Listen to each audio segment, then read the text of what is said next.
మీ అందరికీ తెలుసు, అక్కడ ఏదైతే ఫీడర్ కెనాల్ ఉంది, ఫీడర్ కెనాల్ చూస్తే పెద్ద పెద్ద బొక్కలు పడి చిన్నపాటి వర్షం వస్తేనే ఊళ్ళ మీదకి వచ్చేస్తూ ఉన్నాయి. అటువంటి ఫీడర్ కెనాల్కి మళ్ళీ అక్కడ సీసీ వాళ్ళు కట్టాలి, అక్కడ మళ్ళీ లైనింగ్ చేయాలి. 21 కిలోమీటర్లు ₹1 పని లేదు 5 సంవత్సరాల్లో. మళ్ళీ ఈ కూటమి ప్రభుత్వం అధికారంలోకి వచ్చినటువంటి మొదటి సంవత్సరంలోనే మొన్ననే ₹456 కోట్ల నిధులు మంజూరు చేసి టెండర్లు పిలిచి వర్క్ ఆర్డర్ ఇచ్చి అగ్రిమెంట్ చేసి పనులు ప్రారంభిస్తూ ఉన్నాం ఈ డిసెంబర్ నెలలో. అక్కడే మనందరికీ తెలుసు నల్లమల రిజర్వాయర్ ఉంది, R&R. అక్కడ ₹900 కోట్ల ఇవ్వాలి, ₹1 ఇవ్వాలి. అంటే హెడ్ వర్క్స్ పనులు కాలా, టన్నెల్ పనులు కాలా, ఇక్కడ ఫీడర్ కెనాల్ పనులు కాలా, రిజర్వాయర్లో ఉన్నటువంటి R&R ₹1 ఇవ్వాలి. జాతికి మాత్రం అంకితం చేశాడు మహానుభావుడు జగన్మోహన్ రెడ్డి గారు. అంటే ప్రజల్ని మభ్యపెట్టడంలో, మాయ చేయడంలో ఆయనకి ఆస్కార్ మించినటువంటి అవార్డు ఏదైనా ఉంటే జగన్మోహన్ రెడ్డి గారికి ఇవ్వాలి. ఎందుకంటే ఇట్లా కనీసం పూర్తి కానిటువంటి ప్రాజెక్టులను కూడా పూర్తి చేసినట్లుగా భ్రమింపచేసేటువంటి ఆయన యొక్క నేర్పరితనం ఆ వెలుగొండలోనే మనందరికి కూడా కనిపిస్తున్నటువంటి పరిస్థితి. అటువంటి స్థితి నుంచి మళ్ళీ ఈరోజు ఈ ప్రభుత్వం పనిచేస్తూ ఉంది. అదేవిధంగా ఈరోజు ఆంధ్రప్రదేశ్ రాష్ట్రంలో అటు రిజర్వాయర్స్ నుంచి కానీ, ఇటు డ్యామ్స్ నుంచి కానీ, ప్రాజెక్టుల నుంచి అనే కాదు, ఎక్కడికక్కడ మనందరికీ కూడా ఎత్తిపోతల ద్వారా కూడా, లిఫ్ట్ ద్వారా కూడా పెద్ద ఎత్తున ఆ రాష్ట్రంలో సాగు జరుగుతూ ఉంది.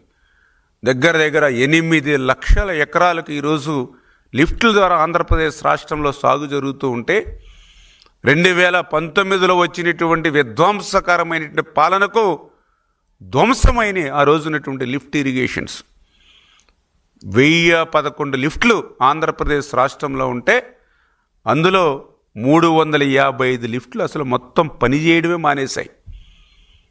అటువంటి స్థితిలో దగ్గర దగ్గర 4 లక్షల ఎకరాలు సాగే రద్దయిపోయినటువంటి పరిస్థితి జగన్మోహన్ రెడ్డి గారి కాలంలో.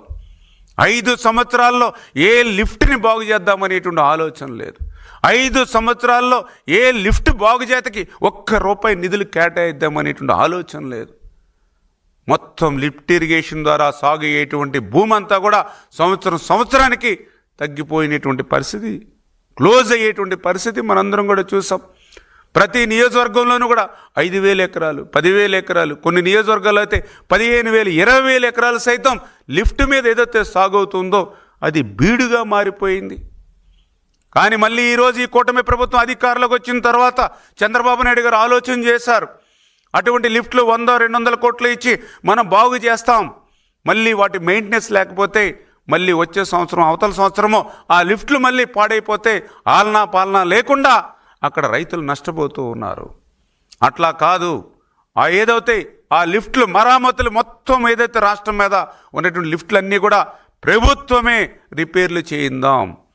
ఆ లిఫ్ట్ని రిపేర్ చేయడమే కాదు, రాబోయేటువంటి 5 సంవత్సరాల వరకు కూడా ఆ లిఫ్ట్లు మెయింటెనెన్స్ కూడా ప్రభుత్వమే పెట్టుకుని రైతుకి ₹1 భారం లేకుండా లిఫ్ట్ని మనం మరి మెయింటెనెన్స్ చేద్దామని చంద్రబాబు నాయుడు గారు ఆలోచన ప్రకారం ఆ యొక్క లిఫ్ట్ ఏదైతే ఆ లిఫ్ట్లకు సంబంధించి 5 సంవత్సరాల ₹1 పెట్టకపోవడం వల్ల ఈవేళ దాని బాగు చేతకే రిపేర్లకి ఈవేళ ₹715 కోట్ల, 5 సంవత్సరాలు ఆ లిఫ్ట్ని మళ్ళీ మెయింటెనెన్స్ చేసి రైతాంగానికి నీరు అందించడానికి ₹1,637 కోట్ల.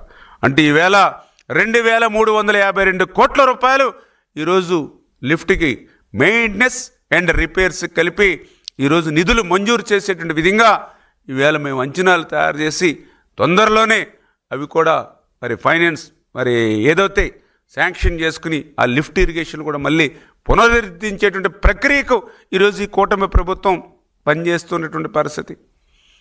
అదేవిధంగా మన ఉత్తరాంధ్రకు సంబంధించి ఈవేళ ఏదైతే వంశధార, తోటపల్లి, జంజావతి, ఎర్రమండలం లిఫ్ట్, మహేంద్ర తనయ, మడ్డు వలస, తారకరామ తీర్థ సాగర్, నాగావళి, చంపావతి అనుసంధానం, ఇట్లా ఉత్తరాంధ్రకు కీలకమైనటువంటి ప్రాజెక్టులు ఏవైతే ఉన్నాయో అవన్నీ కూడా 5 సంవత్సరాల వైసీపీ పాలనలో ఒక్క అడుగు కూడా ముందుకెళ్ళినటువంటి స్థితిలో మళ్ళీ ఈరోజు చంద్రబాబు నాయుడు గారు ఉత్తరాంధ్ర ప్రాజెక్టులని ప్రథమ వరుసలో పెట్టి ప్రాధాన్యతనిచ్చి మొన్ననే 2,000 కోట్ల రూపాయలు, మొదటి సంవత్సరం 1,000 కోట్ల రూపాయలు, రెండవ సంవత్సరం 1,000 కోట్ల రూపాయలు పెట్టి దీర్ఘకాలికంగా 15-20 సంవత్సరాల నుంచి పెండింగ్లో ఉండిపోయినటువంటి ఈ ప్రాజెక్టులన్నీ కూడా 2 సంవత్సరాల్లో మనం పూర్తి చేయాలనేటువంటి లక్ష్యం చంద్రబాబు నాయుడు గారు తీసుకున్నారని అంటే ఈ రకంగా అడుగడుగునా కూడా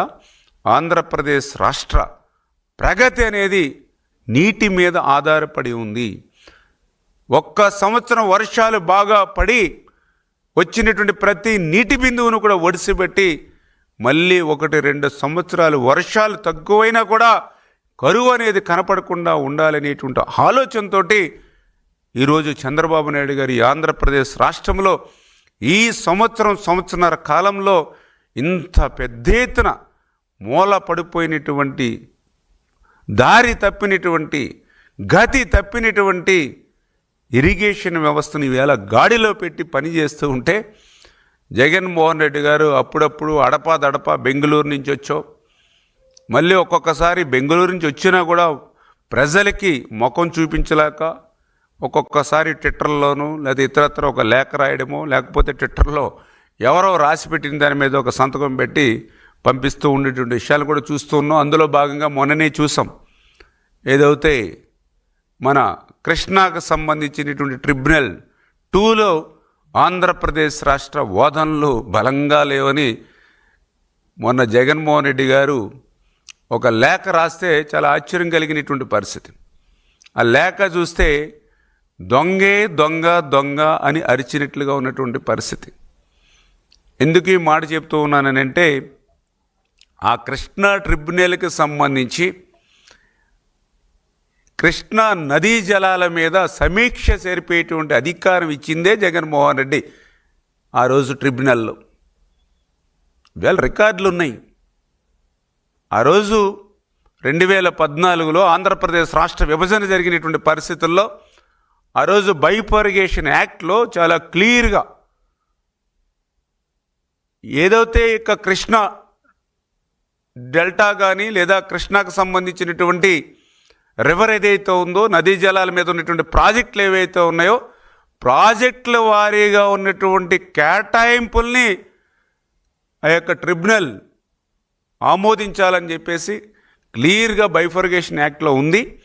దాని ప్రకారమే ఆ రోజు చంద్రబాబు నాయుడు గారు ముఖ్యమంత్రిగా, కేసీఆర్ గారు తెలంగాణ ముఖ్యమంత్రిగా, ఆ రోజు 2014లో రాష్ట్ర విభజన జరిగిన తర్వాత ఇరు రాష్ట్రాల ముఖ్యమంత్రులు అపెక్స్ కౌన్సిల్లో బైఫర్గేషన్ యాక్ట్ ప్రకారం ఉభయ జిల్లాల్లో ఉన్నటువంటి కృష్ణా జలాల మీద ఉన్నటువంటి నీటిని, అంటే ప్రాజెక్టుల వారీగా ఏ రకంగా అయితే కేటాయింపులు ఉన్నాయో దాని ప్రకారమే మొత్తం 811 టీఎంసీల నీరు కృష్ణా మీద ఉంటే అందులో 299 టీఎంసీలు తెలంగాణకు, 512 టీఎంసీల నీరు ఆంధ్రప్రదేశ్ రాష్ట్రానికి ఆ రోజు కేసీఆర్ గారు, ఇక్కడ చంద్రబాబు నాయుడు గారు ఇద్దరు ఎపెక్స్ కౌన్సిల్లో నిర్ణయం తీసుకుని దాని మీద సంతకాలు పెట్టి ఆమోదించుకున్నారు ఎపెక్స్ కౌన్సిల్లో. భవిష్యత్తులో కేడబ్ల్యూడిటి ఏదైతే ఈ కృష్ణా ట్రిబ్యునల్ ఉందో ఆ ప్రాజెక్టుల కేటాయింపుల్ని ఏదైతే ఈ కృష్ణా ట్రిబ్యునల్ కూడా దాని ప్రకారం ఆమోదించవలసిన అవసరం ఉంది. అదే బైఫర్గేషన్ యాక్ట్ చెబుతూ ఉంది. కానీ అటువంటి ప్రక్రియకు భిన్నంగా 2020లో జరిగినటువంటి ఎపెక్స్ కౌన్సిల్లో ఆ రోజునటువంటి ముఖ్యమంత్రి జగన్మోహన్ రెడ్డి, ఆ రోజునటువంటి తెలంగాణ ముఖ్యమంత్రి కేసీఆర్ గారు ఉన్నప్పుడు కేసీఆర్ కొత్త ప్రతిపాదన ఆ రోజు ఎపెక్స్ కౌన్సిల్లో తీసుకొచ్చి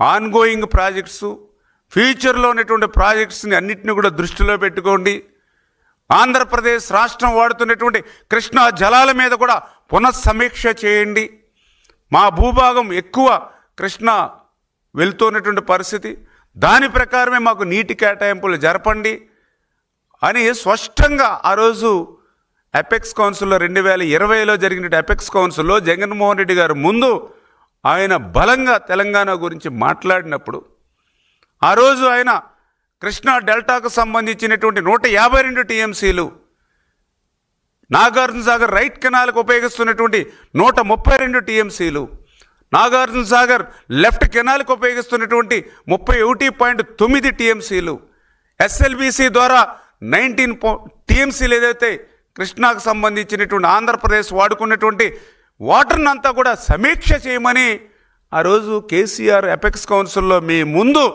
ప్రతిపాదన పెట్టి డిమాండ్ చేస్తే కనీసం ఎందుకు ఖండించలేకపోయారు? ఎందుకు అభ్యంతరం వ్యక్తం చేయలేకపోయారు? ఎపెక్స్ కౌన్సిల్ అభ్యంతరం వ్యక్తం చేయాలా? ఇది ఆంధ్రప్రదేశ్ రాష్ట్ర ప్రయోజనాలకి భంగం అని చెప్పలా? బైఫర్గేషన్ యాక్ట్కి విరుద్ధం అని ఒక మాట కూడా చెప్పలా ఎపెక్స్ కౌన్సిల్లో?